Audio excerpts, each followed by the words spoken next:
actually wearing flip-flops right now.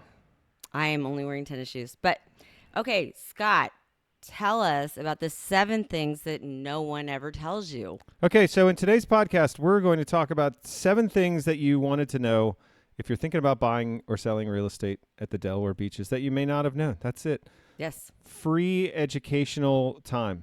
And so we're just going to very quickly go through those 7 things and see where we land. It is a lovely day here in Lewes. This podcast is sponsored by Dailey Real Estate. We are at DaileyRE.com. That's DAILEY twice. And we are dedicated to all things of the Delaware beaches, real estate, lifestyle, you name it. Yes. Welcome to episode 3, the 7 things that you didn't know about real estate. Okay. So here we go. We're jumping right in. Okay, so Delaware has a sales tax on real estate. People don't know that. So famously, Delaware advertises as having no sales tax. And when you go and you buy something, as long as you're not buying a car or a house, that's generally true.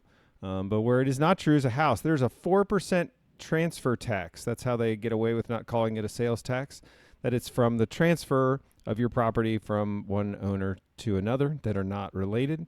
That triggers a 4% tax. So that's 4% on the total sales price. And people don't realize this, but that adds up quickly. That means on a $600,000 house that there is $24,000 in tax due. And most of the time that's split, but... Most of the time that is split. That's correct. So the buyer and seller are going to be paying about 2% each at closing. And the other thing is that there are certain exemptions to that for first-time home buyers. And there are other There's some new construction. And there's new construction, right? And what happens in new construction a lot of the time is the buyer pays all 4%. Yep. Which is good to know. A steep bill. So, yeah. So that's number 1. What's up next? Okay, traffic is a mess in the summer, especially on Fridays and Saturdays. Yeah, so you have to keep an eye out. And, people have started recently really complaining about traffic and road overcrowding. And what's your take on that, honey? Where are you from? I'm from California, so that's traffic. In my personal opinion, I was literally on the phone with my dad just recently, and we were talking about how awful it is when I go to visit him, and I'm sitting in traffic. This is at least moving traffic. So there's ways to get around. There's back roads. And there's timing.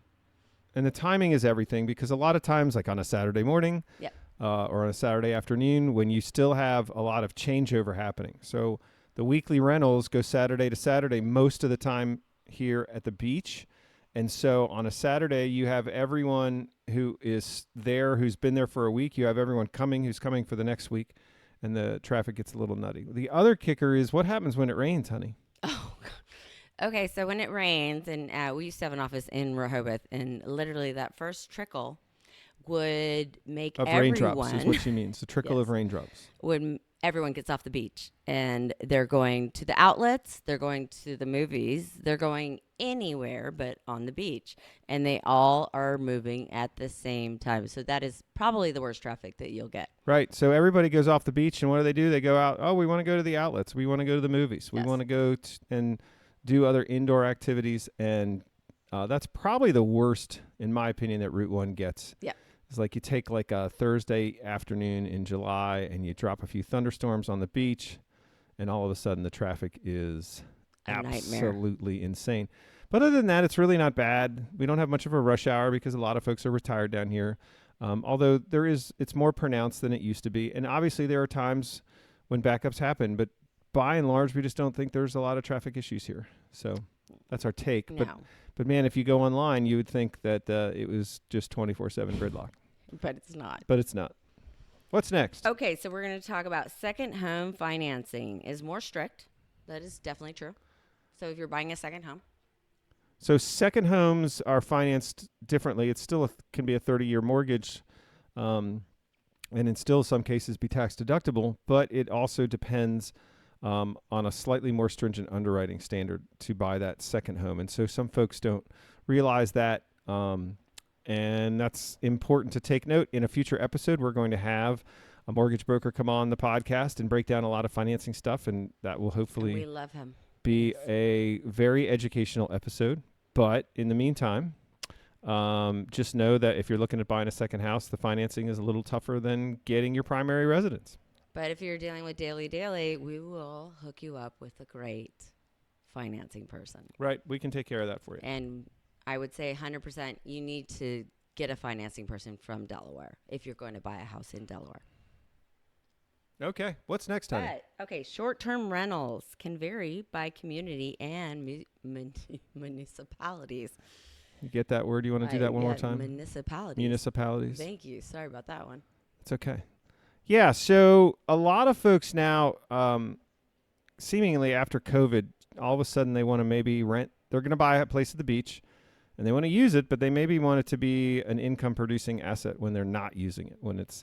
And so they're looking at VRBOs or Airbnbs or just doing it through by themselves, where they're getting some kind of local short-term rental.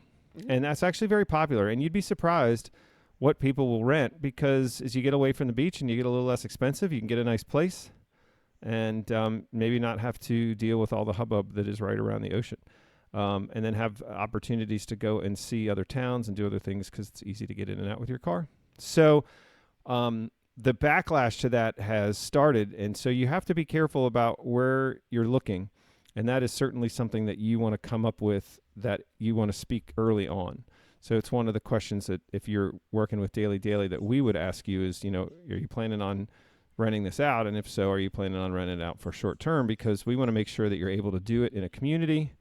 You want to make sure some municipalities have started restricting short-term rentals in the entire town limits, which is actually a pretty small percentage of Sussex County. But so there's different things you need to look through. A lot of the communities are allowing rentals, but they don't allow rentals like less than 30 days or something like that. So you can't really do the weekly rental thing because everyone has these nightmare stories in their heads about Airbnb, and maybe that's true. I don't know. So that's just something that if you're thinking about doing, that you want to ask up front, because it's not as easy to do. Delaware also has a lodging tax, which applies to those in most situations. And so you have to make sure that you're actually keeping up with that as well. There's a little extra paperwork involved. Exactly. So things to know. Okay, so now we're going to talk about spring weather can be cold and wet. So the ocean lags.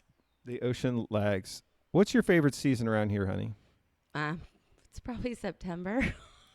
Okay, and that's a great answer. Why is September the best month to live at the beach? Because everyone has left and went home, and it is so nice and calm, and the weather's beautiful, and it just seems like the most peaceful time. September. How's October? I love October too. Those are my favorite months, to be September. honest. Right. I think that's fair. I think it's the opinion of a lot of folks that live here full time. What's your take on March, honey? March is a little bit colder depending on the day. I mean, honestly, our March was a little bit up and down, right? We went from 70 to 40 in a week. And how's April usually? April can be awesome. Just right. Depends on the year. Sometimes, so what happens is this area is a microclimate that is impacted by the ocean water temperature. And so in the fall, the ocean water stays warm longer, so it sort of extends our fall season. And so when you talk about some of the best months at the beach being September and October, what you're getting warmer temperatures than surrounding states, surrounding areas. And you're getting that because the ocean is still cooling down from the summer. The opposite hits you in the spring. And in the spring, you get lower ocean temperatures and warmer air. And again, the ocean temperature kind of drags things out. I mean, gosh, Memorial Day temperatures were in the upper 50s, low 60s. Yes. Is all we get sometimes. And so March, April, and May can be very, as Deniene described, hit or miss, where you can have these wonderful days. You can also have these dreary 47-degree, cold, damp days that the air feels like it's 27. It's a little mess. And that's just a part of the ocean. There's not much that you can do about it, but it does make the falls absolutely splendid, and the springs kind of lame. Not gonna lie, kind of lame. What's next, honey? Okay, dining and entertainment is year round now. And I will say, because I've been here Speak. for 25 years, coming this January, I'll be 25. And when I first came here, they did not have a Starbucks. And now, How did you ever survive without a Starbucks? sorry, I'm from California. I was a little snobby, not gonna lie. But I found a place, and then this area has just continuously just boomed, and we've got the most amazing restaurants. And the best thing about this area is we do not have massive chain restaurants. So, what do you mean? Why don't you expand on that? Okay, so like our Friday's closed, our Applebee's closed. Yeah. So And- we have these really quaint restaurants all over the place, and they're just awesome. And I can talk to you all about it, or hit me up on Denine's favorite picks, and I'll tell you about each restaurant and why I like it. Right. So even we've covered that in previous episodes about some of the dining opportunities, and very few of what we're talking about are chains. They're usually locally owned and operated restaurants. And actually, they even call it the Culinary Coast, the Delaware Culinary Coast, because the dining is so good here that it's as good or better than even some big towns. And so what's another upside to being here year round with all these good restaurants, honey? What can you get in the off season? Oh, yes. Oh, gosh. There's a whole list that you can get off-season prices, and it's kind of amazing. So they'll like have burger night at one place, or maybe taco night at another place. I know Arenas does half-price sandwich night.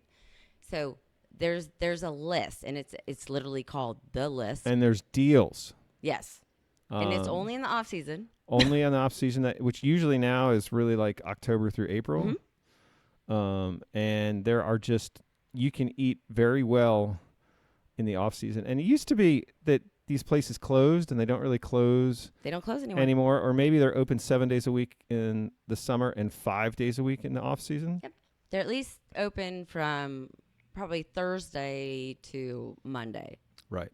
Very, very much so on the weekends, because people still come down here every weekend, even if it's in the wintertime, because now there's stuff to do. And there's also indoor stuff for the kids to do, which we're going to talk about in future episodes as well. Super excited. So, when she mentions these chains, is what she's really saying is that I think when you come here, you want to come here and experience something that's unique to the area. Mm-hmm. And it's like, you drive down for a couple hours to the beach, and you're ended up at TGI Fridays, and there's nothing wrong with TGI Fridays. It's like I can get that where I'm from. Anywhere.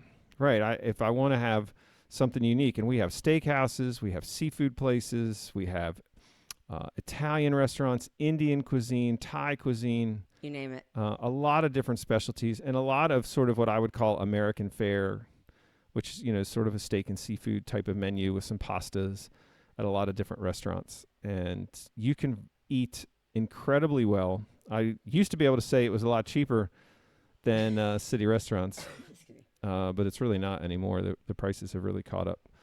So it's not an inexpensive dining experience, but at least it's a really good dining experience. And probably the best subs that, Yeah, the advantage is there's enough Philadelphia influence here that you can get good cheesesteaks, which is not always possible in other places. We had one last night, and it was phenomenal. kind of to die for. Chicken cheesesteak with some sauteed onions. I mean, that's just, if I was in Philly, I'd say we was had made a chicken cheesesteak with and provolone, not cheese whiz.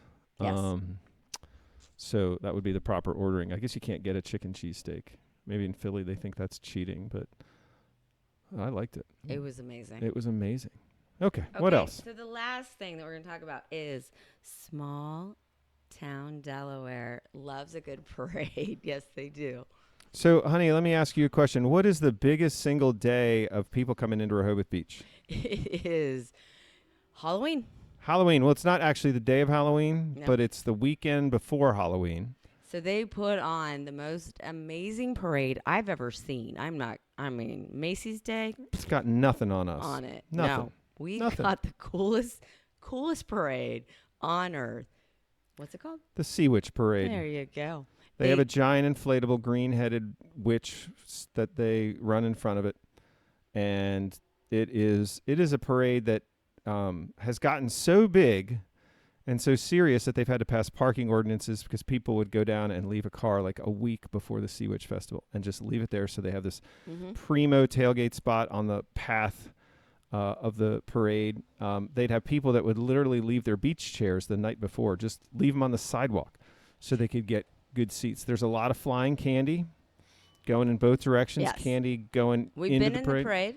the parade. And anyone can be in the parade. Yes. The fun part is to get in the parade, you just line up, and then you're in the parade. If you have a costume, it's much cooler. It's much cooler to go in costume. Yes. And then it is just a hugely social, fun event, and that outdraws the 4th of July in Rehoboth Beach. and that people come like from Pennsylvania, Virginia, like to be in this parade. it's a big deal. It is kind of the coolest thing. I remember one year, a whole family dressed up as Kiss.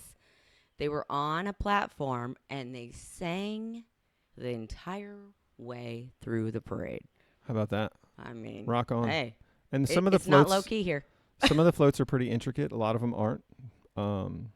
And then that evening, you can go trick-or-treating in downtown Rehoboth to the local businesses. Yes. And so Halloween weekend, which is here is the weekend before Halloween, wherever Halloween falls, Yes. is a mob scene in a good way here. Yeah, and it's buy local, love our neighbors.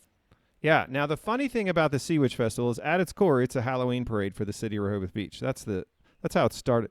And the interesting thing is that lots of these little towns have wonderful parades for Halloween, Oh, for gosh. Christmas, Yeah, for 4th of July. Millersboro, Milford, Milford. Milton, Yeah, they all have amazing parades. Lewes has its own slate of and parades. the Doodah Parade. The Doodah is super Parade in adorable Lewes. in Lewes for the 4th of July. There are just a lot The of Shriners are out there. yeah. They have these little go-karts. I think they're the Shriners. Yes, so cute. These 70-year-old men in these little go-karts. It's adorable. Zipping around I like mean, crazy. how can you not love that? Right.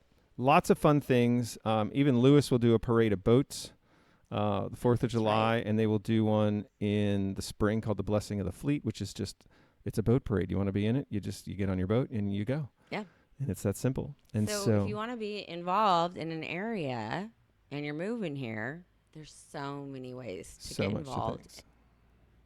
So that's it. Is that our 7? That's our 7. That are 7 things maybe you didn't know about the Delaware beaches that now you know. Hopefully that was a good, quick, educational thing. If you have any follow-up questions or anything like that, follow us in the Dailey Duo podcast on Instagram and slide into our DMs there, and we'd be happy to get you information, or you just want to leave a comment. That's great. Or something you maybe want to hear about. Right. Any topics, More just than willing to learn and share with you because we've been here forever. feel free to reach out.